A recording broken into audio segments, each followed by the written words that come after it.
Family welcome back to my channel. কেমন আছো তোমরা সবাই? আশা করি তোমরা সবাই ভালো আছো। তো আমি এখন যাচ্ছি একটা আশ্রম, তো অবশ্যই দেখতে থাকো এই ব্লগটা। খুবই ইন্টারেস্টিং ব্লগ হতে চলেছে এবং অসাধারণ তার আশ্রমটার ভিউ। অবশ্যই দেখতে থাকো, দেখা হচ্ছে সেখানে।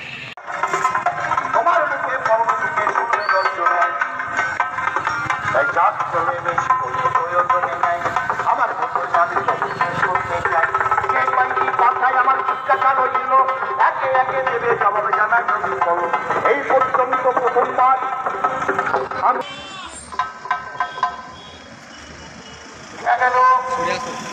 মায়ার কথা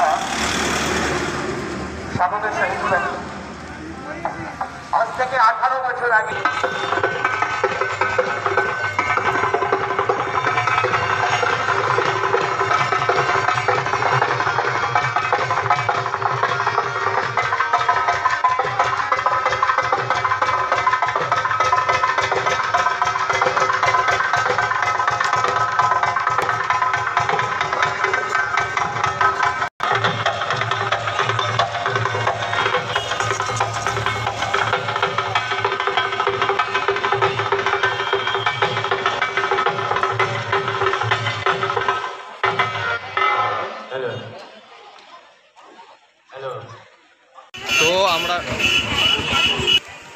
তো ফাইনালি আমরা ভিতরে প্রবেশ করছি। ভিতরে দৃশ্যটা দেখতে পাচ্ছ, খুবই অপূর্ব আছে। পরিবেশটাও খুবই শান্ত। ফাইনালি বাঁ দিকে আছে একটা ফোড়া টাইপের। কাছে গিয়ে দেখা যাক পরিস্থিতি কী আছে।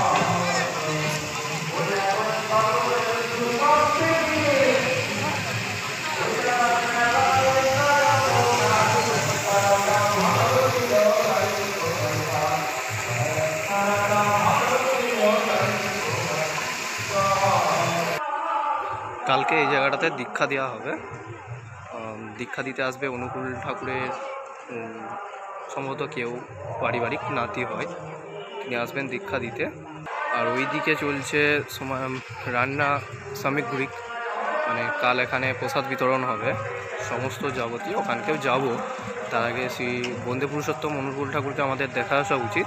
আমরা ওখানকে তো আমরা এখন প্রবেশ করছি। এই হচ্ছে সিঁড়ি, খুবই অসাধারণ।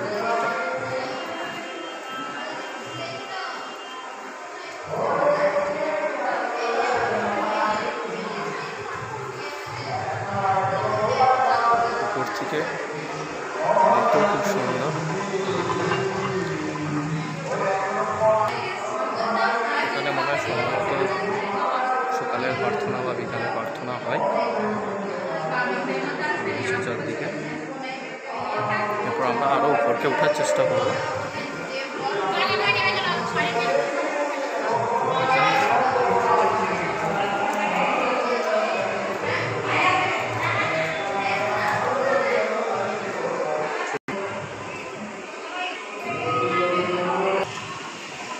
হচ্ছে বাইরে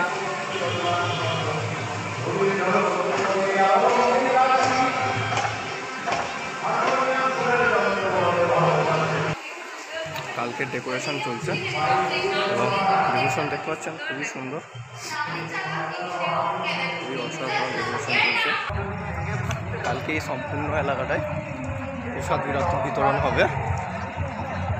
তো দেখতে পাচ্ছেন প্রচুর প্রচুর এরিয়া এবং এই হচ্ছে টোটাল এরিয়া। আমরা আবার সামনে যাব, সামনে এখন রন্ধন হচ্ছে। খুবই উৎসবভাবে আমরা দিকে যেতে হবে। কন্টেনারগুলো খুব বড় বড়, এই কন্টেনারও ওরা দেখুন প্রচুর পরিমাণে সব রান্না হচ্ছে।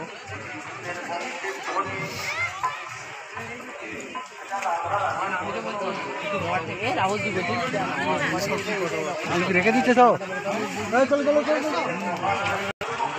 এই সমস্ত আনাজ কোথাও চলছে অলরেডি।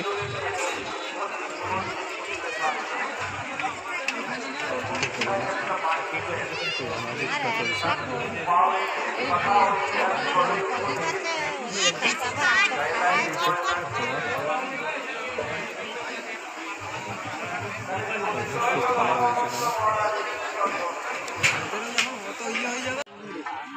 জাস্ট কোড়াটা দেখুন, আর কোড়াতে যে পরিমাণে কমতি আছে এটা মনে হয় সম্ভবত নৌকায় ব্যবহার করা হতো। এই হচ্ছে অনু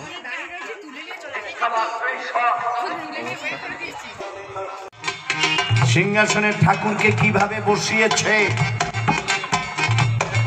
একটা বাড়িতে গিয়ে ঠাকুরের সিংহাসনের ঠাকুরের আসনটার দিকে তাকিয়ে বোঝা যায় মানুষটা কেমন, ঠিক ঠিক ইষ্টভীতি করে কিনা। এই ইষ্টভীতি যাদের বন্ধ হয়েছে, ডিপি ওয়ার্কের ভিতর দিয়ে